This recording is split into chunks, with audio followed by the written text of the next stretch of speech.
மக்கள் மன்றத்தின் ஒருங்கிணைப்பாளர் மகேஷ் அவர்களுக்கும் ஜசி அவர்களுக்கும் மற்றும் மாநில மாவட்ட ஒன்றிய கிளை உறுப்பினர்கள் அத்தனை பேருக்கும் மக்கள் மன்றத்தின் சார்பாக என்னுடைய வணக்கத்தை தெரிவித்துக் கொள்கிறேன். எங்கேயாவது ஒரு போராட்டம் தான் காவல்துறை தான் முதல்ல வந்து எல்லாத்தையும் என்ன பண்ணுது, நம்மளை தடுக்கவே நினைக்கிறது. நம்ம வந்து கரெக்டா வந்து நம்ம ஒழுக்கமா வந்து போராட நினைக்கிறோம், அதை வந்து தடுக்கிறது காவல்துறை. பிஜேபி வந்து உங்களுக்கு வந்து சம்பளம் கொடுக்குதா இல்லை மக்களுடைய வரி பணம் உங்களுக்கு சம்பளம் வருதா? அதுதான் என்னுடைய கேள்வி. எப்பவுமே வந்து பாத்தீங்கன்னா போராளிகளுக்கு வந்து எப்பவுமே தடுக்கிறீங்க, மற்றபடி அராஜகம் பண்றவங்க தான் நீங்க என்ன பண்றீங்க, பாதுகாப்பு கொடுக்குறீங்க.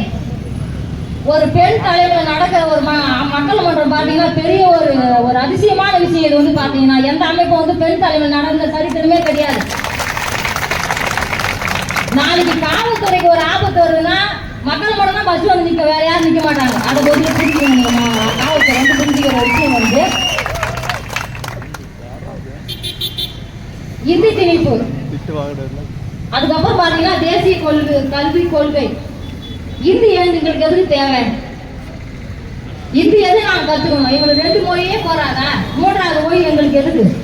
இப்போ நாங்களாம் வந்து எதுவுமே ஸ்கூல் பக்கம் கூட போனது கிடையாது, படிச்சுதே கிடையாது. 1வது கூட நான்லாம் படிக்கல. பார்த்தீங்கன்னா எங்கள் பசங்களாம் வந்து படிக்கிறாங்கன்னா இப்போ வந்து பார்த்தீங்கன்னா நீங்கள் புதிய கல்வி கொள்கை கொண்டு வந்தீங்கன்னா 5வது தேர்வு, அப்புறம் 8வது தேர்வு. இப்போ ஏற்கனவே பார்த்தீங்கன்னா வந்து 10வது 11வது 12வது 3 தேர்வு எழுதே ரொம்ப பசங்களாம் வந்து ரொம்ப கஷ்டப்படுறாங்க. இப்போ அது இல்லாமல் 2வது வந்து 5 இதுலேயும் தேர்வு எழுதி பாஸ் பண்ணணும்னா என்ன பண்ணுவாங்க? யாருமே படிக்க மாட்டாங்க. படிப்பு விட்டுட்டு அன்னைக்கு ராஜாஜி கொண்டாடுற குலக்கல்வி திட்டம் அதில் தான் போய் இங்கே வந்து சேரும்.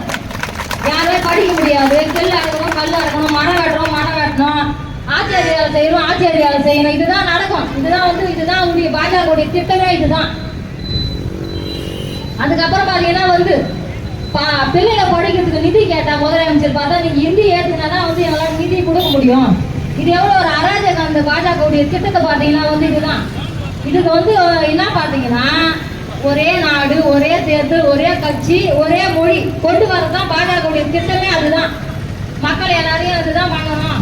அதனுடைய திட்டமே இதுதான் வந்து இருக்குது. இது வந்து பார்த்தீங்கன்னா வந்து இது வந்து பெரியார் பிறந்த மண். இது ஒரு நாள் வந்து நாங்கள் 2 மொழி கொள்கை தான் ஏற்றுக்குவோம். 3வது மொழி கொள்கை எங்களுக்கு தேவையில்லை. அதே நாங்கள் வந்து இங்கே பதிவு பண்ணால் கடன்பட்டுருக்கோம்.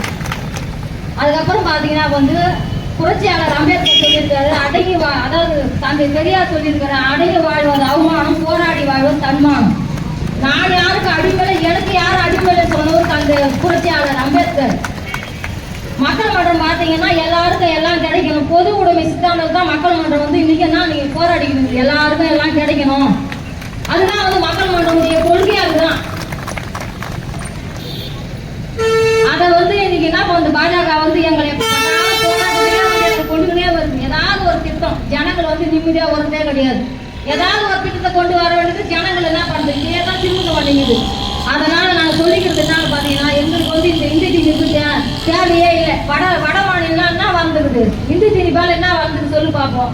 அந்த இந்தி கட்சியெல்லாம் வந்து பானிபூரி விற்கிற நிலைமை, அங்கே பார்த்தீங்கன்னா கல்கோரையில் வேலை செய்கிறது, இதுதான் வந்து நடக்குது. அவங்களாம் என்ன வந்துருக்குறாங்க, தமிழ்நாடு வந்திருக்காங்க. ஒரு நாளும் அந்த மாநிலம் ஒன்றும் வளரவே இல்லை. என்னுடைய கொள்கை என்னன்னு பார்த்தீங்கன்னா எங்களுக்கு இந்தியும் தேவையில்லை, தேசிய கல்வி கொள்கையும் தேவையில்லை, மக்கள் மன்றவுடைய கொள்கை அதுதான். எங்கள் வந்தால் இந்த மண்ணை நாங்கள் விட மாட்டோம்னு சொல்லி எனக்கு வாய்ப்பு கொடுத்து அன்னைக்கு நன்றி கூறி வெளிப்படுத்த